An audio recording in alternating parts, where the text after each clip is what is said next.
Lifelong dream of education is becoming a reality for one remarkable woman in India.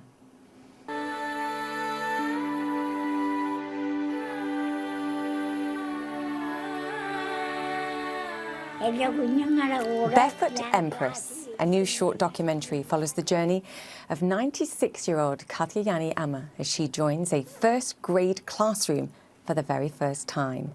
The film was inspired by director Vikas Doug's own grandmother, who was not given the opportunity to receive a formalised education. Amma, who is now 100 years old, and her story are also helping girls in underserved communities across India get the education they deserve. Kana is partnering with several non-profits, including Leap to Shine, which pledged to educate 5 million girls in India. And joining us now is Michelin star chef, restaurateur, director Vikas Doug, and Oscar-nominated filmmaker Doug Rowland, and they are the team behind Barefoot Empress. Vikas, Doug, welcome to the show. It is awesome to have you with us. Vikas, I want to begin with you. Congratulations, first and foremost. This film is just over 15 minutes, but it doesn't half pack a punch. And I was there at the premiere, and I don't think there was a dry eye in the house, but they were happy tears. Just explain who Amma is, what she means to you, and what your message was in writing and directing this movie. I think Amma is somebody, I've never met somebody with so much courage. She wanted to live this dream. And when she got the opportunity, you can see how grateful she is, you know. I have been in her room. She was up at 3 a.m. in the night learning tables. She hates mathematics. I must put it on the table right. She hates mathematics and really struggles with math. And you'll see it in the movie also that how hard it is for her to calculate. But I've seen her work so hard, and I've followed her life over the last 4 years. And she is a symbol of people not giving up on their dreams. And also grateful people are, as we are so privileged to receive education like this. And I think we were built on women like this, our careers, our lives. Women like my grandmom, who never got the opportunity to go to school, but they were most intelligent in the whole family. Yeah, and this is what I felt about Amma, and that's what connected. Yeah, I was just going to say, you see in the movie in the beginning, she's laughed at, she's ridiculed. I mean, she was a mother, she was then widowed, she worked in a temple cleaning just simply to keep her family together and to keep them fed. And then you see the power that she has as a star pupil, and how suddenly her classmates, who are young children, look up to her, idolize her as someone that shows them you're never too old to follow your dreams. Yes. Yeah, we're both speechless. Doug, come in here. What was it about this story, and I think we're already explaining it, and Vikas, of course, that caught your attention and made you want to add, what should we call it, some Hollywood glitter, perhaps? It already had that, but your sparkle. You know, this was something where the moment that Vikas first told me about this story, I was just taken by it, like anyone has been who's seen it. I mean, you know, Amma is someone who, you know, you can't help but be inspired and smile when you see her on screen and you hear her story. But moreover, you know, Vikas is someone who I've gotten to form a really strong friendship with over the last couple of years. And I was also so intrigued by what I knew his plans were for this film to really help, you know, so many young girls in India and have a huge impact there. And, you know, as a filmmaker myself who has a history of social impact filmmaking, that was something that really, really spoke to me as well. So it was first and foremost Amma and who she is and what she represents in her story, but also the impact that a film like this can have.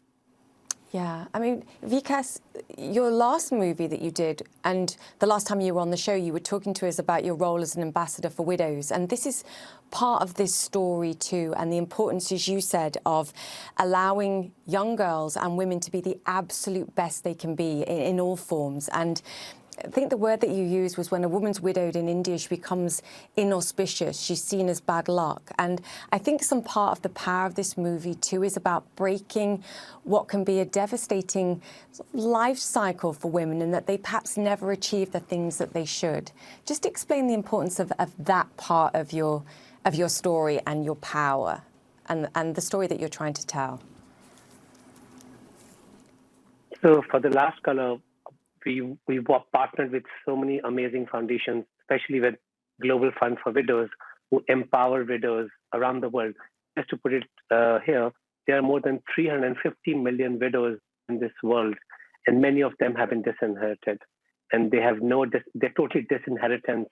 And I felt that I was when you spoke to me, I was in Washington D.C. I was the only guy in the crowd who was on the stage, and here was picking up the issue of girl education, because I don't think so there could be a foundation of a nation until girls get rights to be educated.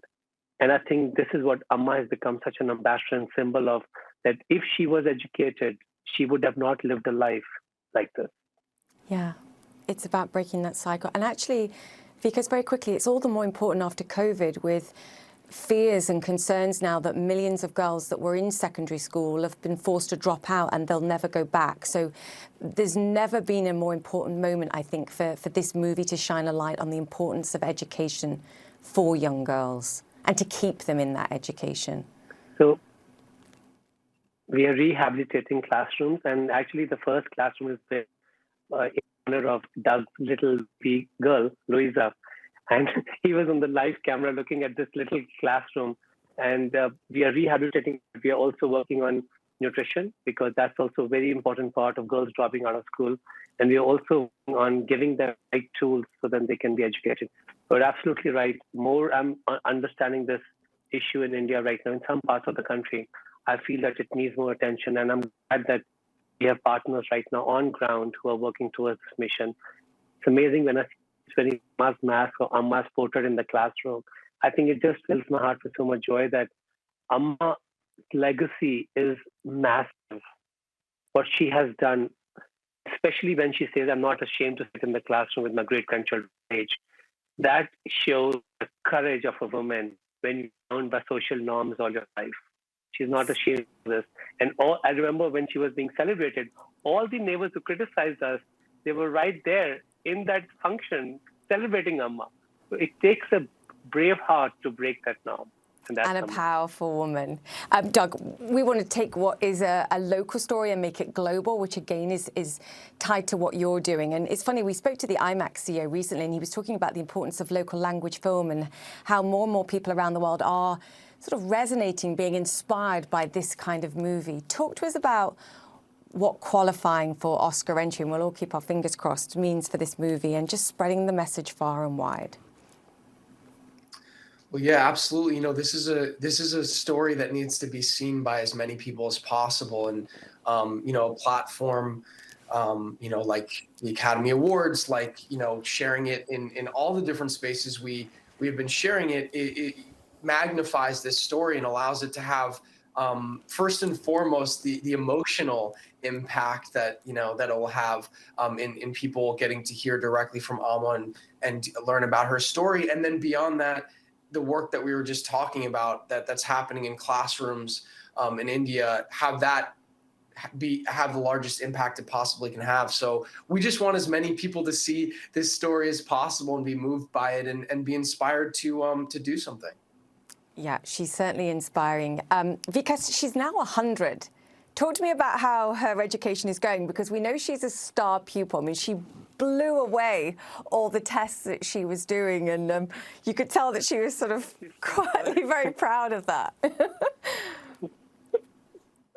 And tells me that, I just made sure that nobody cheats from me. Last it. And if I will be with Amma, I'm going to go and some new children's book, which you've written on Amma's life. And I think that's very important. And I want her to see that we have a new poster of the movie, and she hasn't seen that.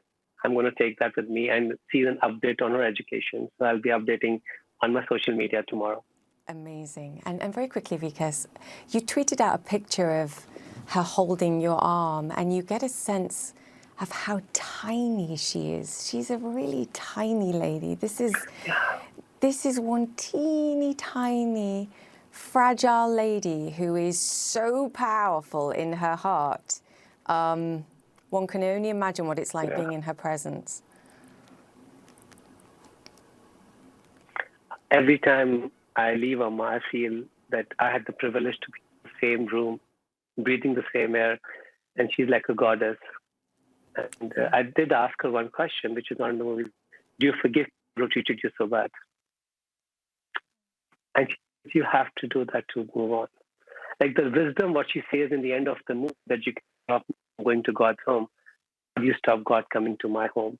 Like that's brilliance of 100 years old of wisdom, who survived and sustained and endured so much and forgiven everyone who stopped her from being someone. Wow. Forgiveness is all important, but despite or with them, she's one heck of a powerful lady now. Vikas, congratulations on the movie. Doug, same to you. Fingers crossed. We'll see how it does. Vikas Khanna there and Doug Rowland. Great to chat to you both. Thank you. Our goddess.